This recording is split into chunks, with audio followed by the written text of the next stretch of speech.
Salam kembali mengucapkan beribu-ribu terima kasih atas follow up dan pengawalan terhadap kasus yang waktu itu diterima pada tanggal 21 Januari 2025.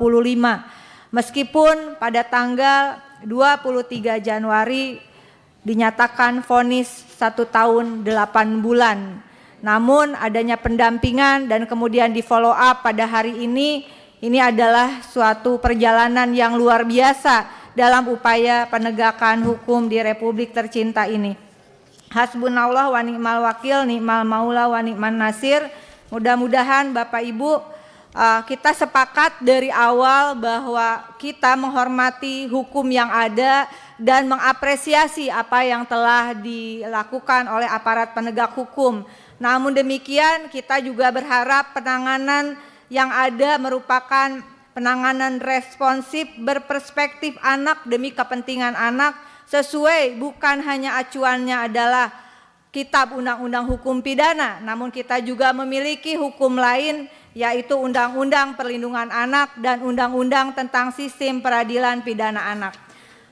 Menimbang apa yang telah disampaikan oleh Saudara Kapolres tadi, Kabid Propam Polda Jabar di Reskrim bagian Barat di Wijaya Praja begitu, dan kemudian tadi dikatakan baru keterangan yang luar biasa disampaikan oleh Kadif Propam Polda Jabar bahwa pertama CCTV yang berada itu di 5 titik semuanya dalam keadaan mati begitu karena alasan renovasi gedung. Kemudian yang kedua di dalam area Polres terdapat 15 CCTV namun rekaman CCTV hanya mampu merekam selama 7 hari, dan yang terakhir hasil pengecekan recorder CCTV Satreskrim terakhir berfungsi tanggal 16 Mei 2024 pukul 15.04 WIB, dan izin kami sekedar mereminder mengingatkan kita peristiwanya terjadi 17 November 2024. CCTV berfungsi bulan Mei 2024 terakhir, dan kemudian peristiwa 17 November 2024 dan BAP dilakukan pada tanggal, mohon dikoreksi jika saya salah, pada tanggal 30 November 2024 begitu ya Bu ya.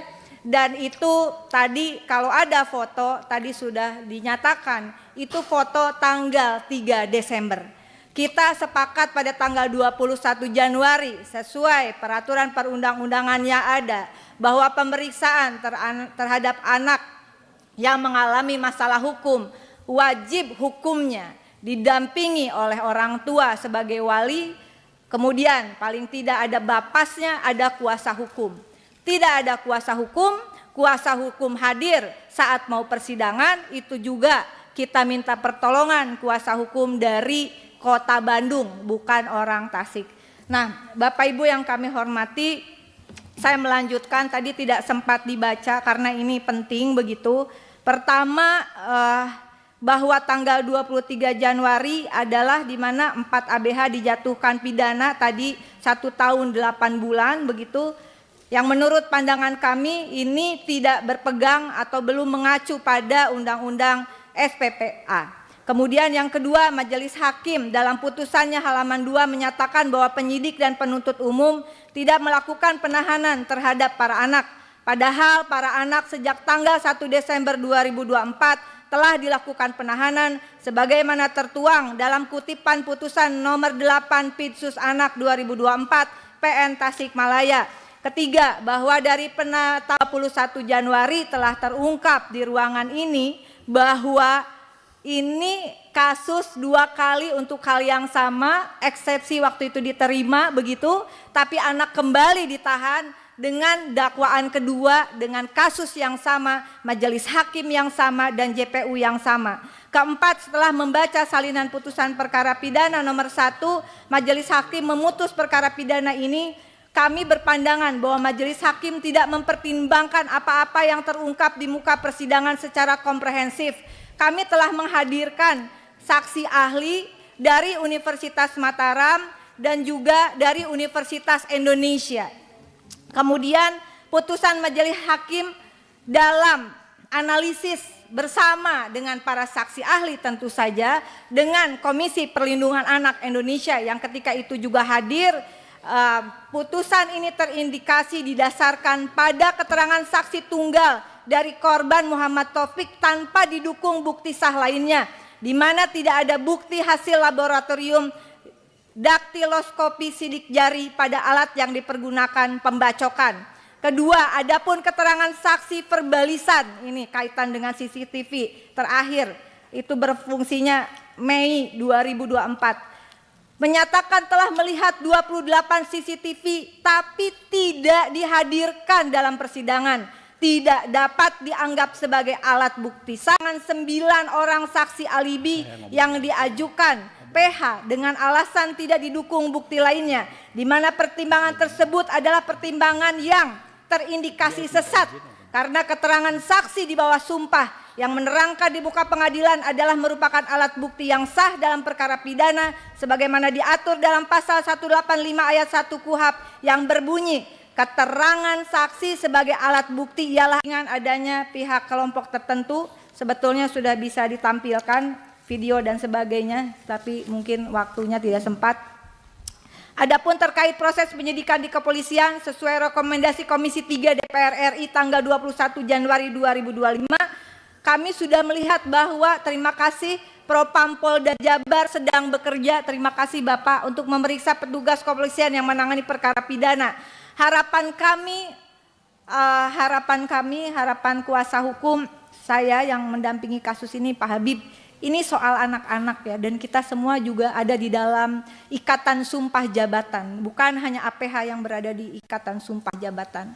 Kami hanya berpikir kalau kejadian seperti ini terulang lagi setelah kasus Vina Cirebon, lalu bahkan satu anak ini sebetulnya ketika kejadian ada di Jakarta, tapi kemudian ditetapkan sebagai tersangka. Kita semua sepakat pelaku kekerasan dalam hal ini khususnya kasus pengeroyokan di Tasikmalaya, tangkap, adili, tapi jangan sampai salah tangkap. Ini nggak bisa didiamkan berulang kali. Ini lolos lagi Pak Habib, ini akan memicu hal lain. Saya percaya APH kita tidak takut pada kekuatan-kekuatan lain di luar peraturan perundang-undangan. Kami meminta Komisi Yudisial atas kemudian dorongan dari Komisi 3 untuk memeriksa majelis hakim tentang adanya dugaan pelanggaran etik dalam proses peradilan terhadap para anak. Kemudian kami juga memohon dukungan kementerian yang membawahi Bapas kelas 2 Garut untuk memeriksa kinerja pembimbing kemasyarakatan yang bernama Martini SHMH. Hadirnya baru tanggal 3 Desember, BAP-nya tanggal 30 November, lalu mengakui mendampingi, padahal orang tua dipaksa untuk membaca saja 1 Desember dini hari. Kemudian yang terakhir sebelum putusan mempunyai kekuatan hukum tetap, para anak tidak ditempatkan di dalam proses mengintervensi putusan pengadilan. Karena siapapun tidak bisa mengintervensi. Tapi pengalaman berharga saya dengan Pak Habib ini, kasus di Nisera ya Pak Habib. Ketika orang kecil ditindas dengan sistem hukum yang ada, kami yakin bahwa Tuhan yang Maha Kuasa, Allah yang Maha Esa tidak akan diam. Kasus orang-orang kecil, bayangkan itu sampai vonis bebas. Waktu itu saya berjuang dengan Pak Habib dan teman-teman Komisi 3. Vonis bebas kasus pembunuhan. Akhirnya bisa mengungkap sampai mafia kasus di ekonomi dan sosial. Ada yang tukang jahit, ada yang tukang ngasih makan burung. Lalu kemudian tadi juga sudah terbukti apa yang disampaikan oleh Kapolres, bahkan penangkapan itu di 30 Desember, kurang lebih 2 minggu setelah peristiwa, dan itu di razia umum. Lalu ajaib sekali 2 orang anak tiba-tiba mengaku membacok begitu ya. Luar biasa, luar biasa. Dan tentu saja ketika ditanya, nak siapa yang memukuli kamu, katakanlah seperti itu. Mungkin mereka juga nggak ingat dalam keadaan ketakutan. Bayangkan kalau itu terjadi dengan anak-anak kita. Mungkin sekarang kita punya jabatan Bapak Ibu, tapi ya Pak, juga tidak semua saudara kita itu punya jabatan. Ada saudara kita di kampung juga yang tidak punya jabatan. Ketika peristiwa ini didiamkan, tentu saya sangat menghormati. Mohon dukungan juga kepada Komisi 3 agar ada anggaran untuk CCTV bagi Kepolisian Republik Indonesia, biar CCTV bisa dihidupkan dan bisa menjadi alat bukti dipersidangkan.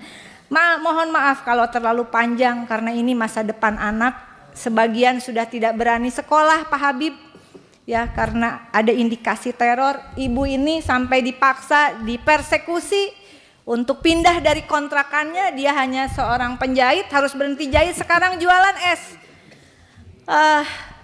Kita berada di komisi yang penuh berkah. Saya terima kasih bisa ada di sini. Terima kasih untuk kesempatan bicara panjang lebar ini. Semoga ada keadilan untuk anak-anak dan siapapun rakyat Indonesia yang menghadapi proses hukum.